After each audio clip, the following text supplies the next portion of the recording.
चंद्रहास,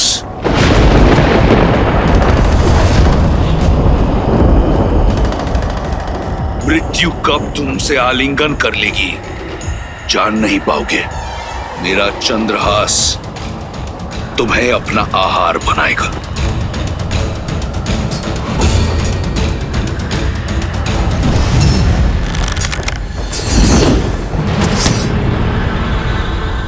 अवश्य रावण ने कोई माया रची होगी, हनुमान की सहायता करनी होगी।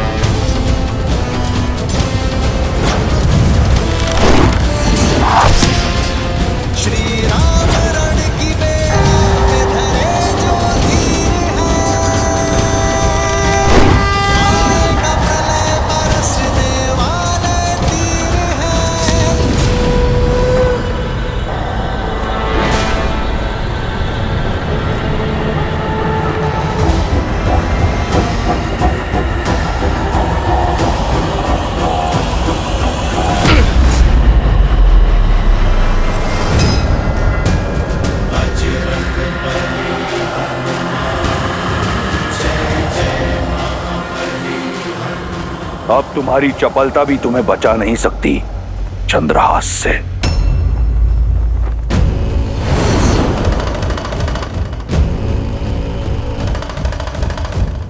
महादेव का चंद्रहास? महादेव तो मेरे प्रभु श्री राम के आराध्य हैं। अपने आराध्य के अस्त्र का अपमान नहीं होने दे सकता।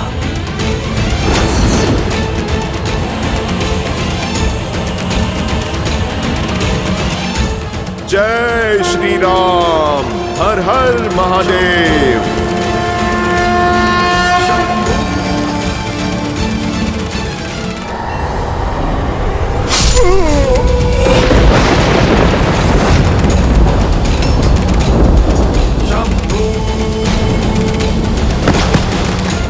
पुत्र हनुमान काका, हनुमान काका!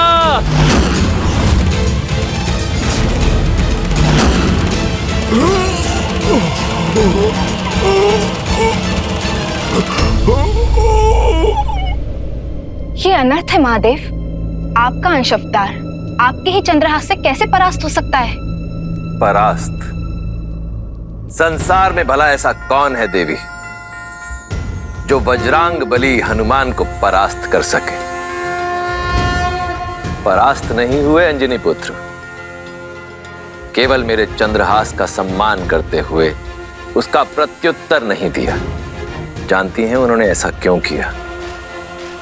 क्योंकि वो भली भांति जानते हैं कि चंद्रहास वो अस्त्र है जो उनके आराध्य के भी आराध्य का अस्त्र है।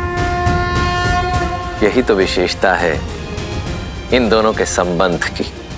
जहां एक ओर श्री राम संसार को मर्यादा का पाठ सिखाते हैं, वहीं दूसरी ओर उनके अनन्य भक्त हनुमान दूसरों की मर्यादा का पूरा ध्यान रखते हैं। परंतु यदि रावण ने यही चंद्रहास श्री राम के विरुद्ध उठाया तो?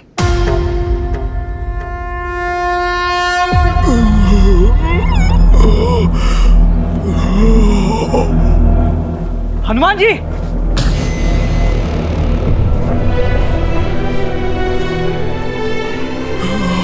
हनुमान जी, आप ठीक तो हैं? उठिए।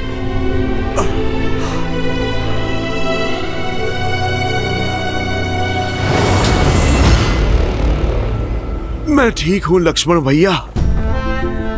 कभी कभी योद्धा प्रहार से नहीं आभार से जीतता है। मैं तो महादेव के अस्त्र के सम्मान में झुका हूं। लक्ष्मण भैया, क्षण भर में फिर से युद्ध के लिए सज्ज हो जाऊंगा। नहीं नहीं हनुमान जी, अब आपको रावण का एक भी और प्रहार सहने की आवश्यकता नहीं है। अब मैं वो दशा ही नहीं आने दूंगा जिसमें आपको रावण से युद्ध करना पड़ जाए।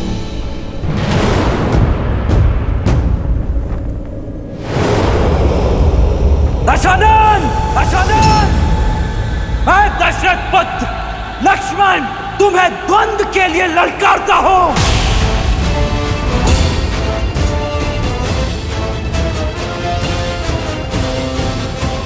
लक्ष्मण। प्रतिकार चाहिए भैया। जोश क्रोध का ये क्षण है प्रतिशोध का, ललकार और पुकार का ये क्षण है अति विरोध का।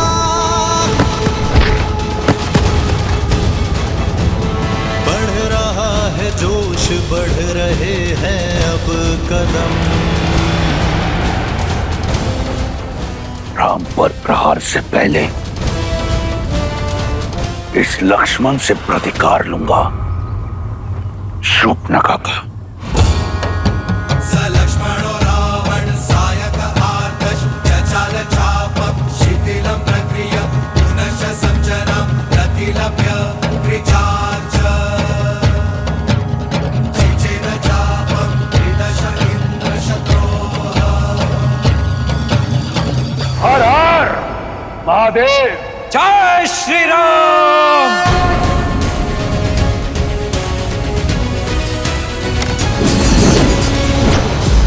लंकेश के मार्ग में बाधा डालने का दंड दो इसे। निकुंभ, अकंपन, प्रहार। शत्रु का वार चारों ओर से हो रहा है मित्र, क्या करें? वही मित्र जो ये चाहते हैं, मुझे बाकी सेना से भिन्न करना चाहते हैं। करने दो ऐसा ही, आने दो मेरे समीप। आप जाकर हनुमान को संभालिए। इनके लिए तो ये गुरु वशिष्ठ का शिष्य ही पर्याप्त है। राम कहो जय श्री राम, दशरथ नंदन राजा राम। राम नाम भजते हनुमान, अवध बिहारी राजा राम। प्रतिशोध का प्रसाद जितनी देर से मिले उतना मीठा लगता है। आज मैं अपनी बहन का प्रतिशोध लूंगा।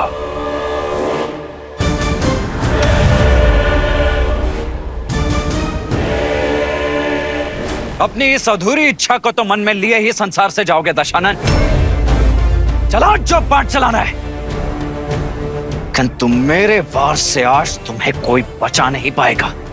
अद्भुत। बातें इतनी बड़ी और अनुभव उतना ही छोटा। बालक, रावण के नाम की भांति उसकी शक्ति और माया असीम है।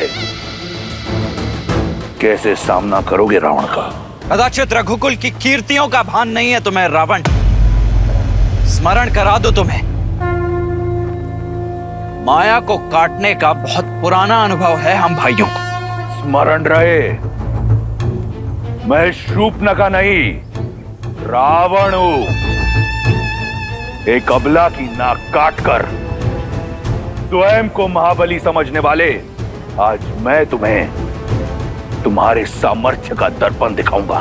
तुम्हारी बहन ने जो बोया उसी का फल पाया। माया का प्रयोग किया तो काया भंग हुई है। मेरी भाभी मां को स्पर्श करने का दुस्साहस किया तो मेरी खड़ग ने उसका स्पर्श किया। किंतु तुम तो अपनी बहन से भी मूर्ख निकले रावण।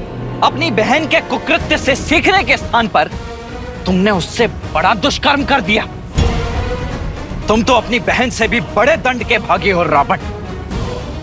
किंतु चिंता मत करो, आज मैं ये सुनिश्चित करूंगा कि इसके पश्चात तुम ये प्रतिकार की बात तो नहीं कर पाओगे। फिर उसके पश्चात दोनों भाई बहन मिलकर अपनी दुर्गति का दुखड़ा रोना साथ में।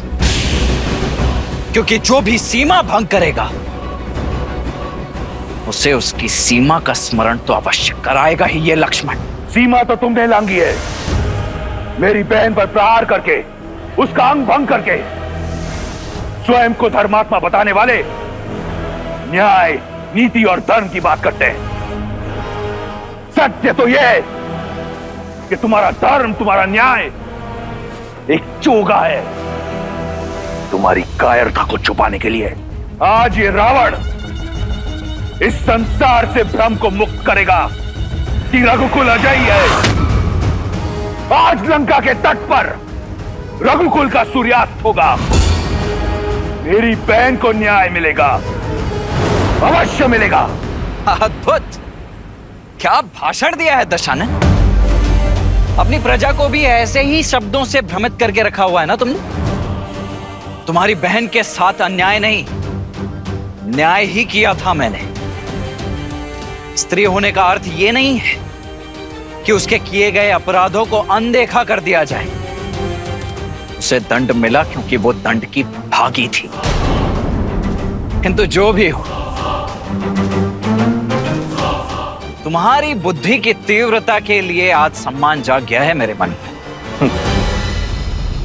और इस सम्मान का कारण अपने अधर्म को छिपाने के लिए कितनी चतुरता से अपनी बहन की समस्या का उपयोग कर लिया तुमने। अद्भुत। जो कहना चाहते हो सीधा सीधा कहो। तुम जानते थे कि दोष तुम्हारी बहन का ही है, किंतु तुमने उस दोष में भी अवसर देख लिया। मिथिला में धनुष ना उठा पाने के प्रतिशोध का अवसर, इतने वर्षों पश्चात स्वयं को एक बार पुनः सर्वशक्तिशाली सिद्ध करने का अवसर। इसीलिए किया ना तुमने मेरी भाभी मां सीता के अपहरण का महापाप। अरे भाई तो अपनी बहन की ढाल बनते और तुमने अपनी बहन को ही ढाल बना दिया। अपने इस कुकृत्य के लिए लज्जा आनी चाहिए तुम्हें रावण। बहुत हुआ तर्क वितर्क, संवाद नहीं। बाणों का नाच चाहिए मुझे। बुलाओ अपने राम को। आएंगे, मेरे भैया भी अवश्य आएंगे धर्म का ध्वज फहराने। किंतु अपने अंत की इतनी भी शीघ्रता क्या है तुम्हें? तनिक इस रघुनंदन के छोटे भाई को भी तो अवसर दो सेवा का। अंतिम इच्छा है तुम्हारी, पूर्ण अवश्य करूंगा बालक। राम के आने से पहले थोड़ा खेल खेल लिया जाए। इतने घाव दूंगा तुम्हें कि ये संसार क्या, तुम्हारा राम भी तुम्हें पहचान नहीं पाएगा। निकुंभ, कंपन, प्रहार। ये मायावी असुर चक्रव्यूह तोड़ हमें श्री राम की सहायता करने नहीं दे रहे हैं। प्रभु अकेले सबका सामना कैसे करेंगे?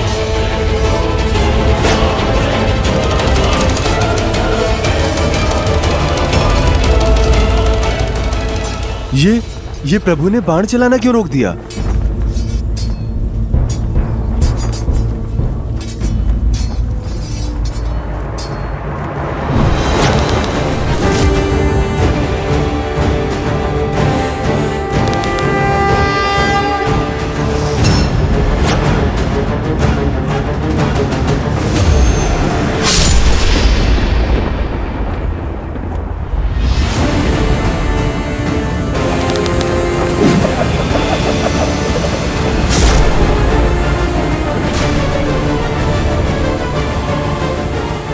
क्यों दशानन? आ गया आनंद? बुझने से पहले दिए को जितना फड़फड़ाना है फड़फड़ा ले। अब देखो रावण के बाणों की आंधी। इंद्रास्त्र।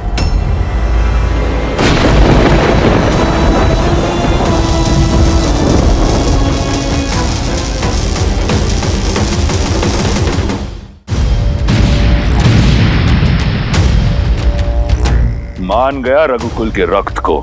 बल और कौशल दोनों है तुम में, परंतु बालक अब तक इस रावण को जाना नहीं है तुमने। स्मरण है मुझे, अपनी भाभी की रक्षा के लिए एक रेखा खींची थी तुमने, परंतु वो रेखा रावण के समक्ष टिक नहीं पाई। उस धर्म की रेखा को लांघकर तुम्हारी भाभी मां का अपहरण किया था मैंने। तो क्या लगता है आज तुम अपने भाई के प्राणों की रक्षा कर पाओगे?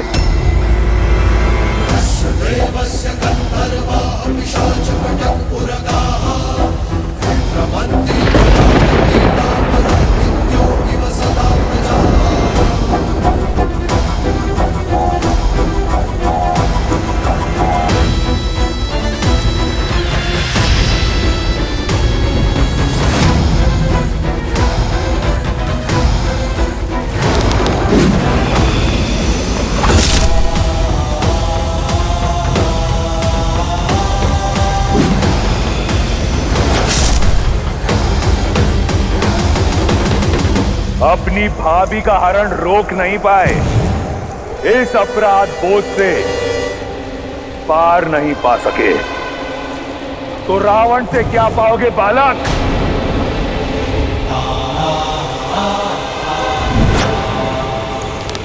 आग्नेयास्त्र।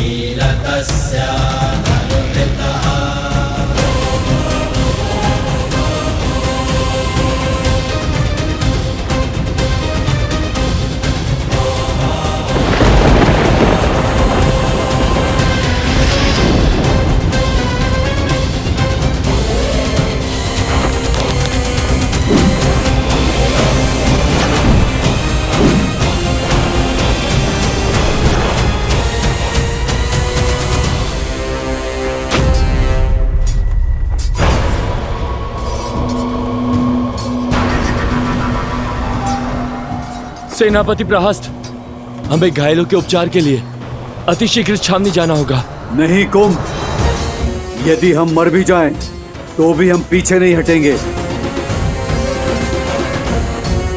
तुम सब पीछे हटो, सब पीछे हटो। आज बचोगे तो कल लड़ोगे।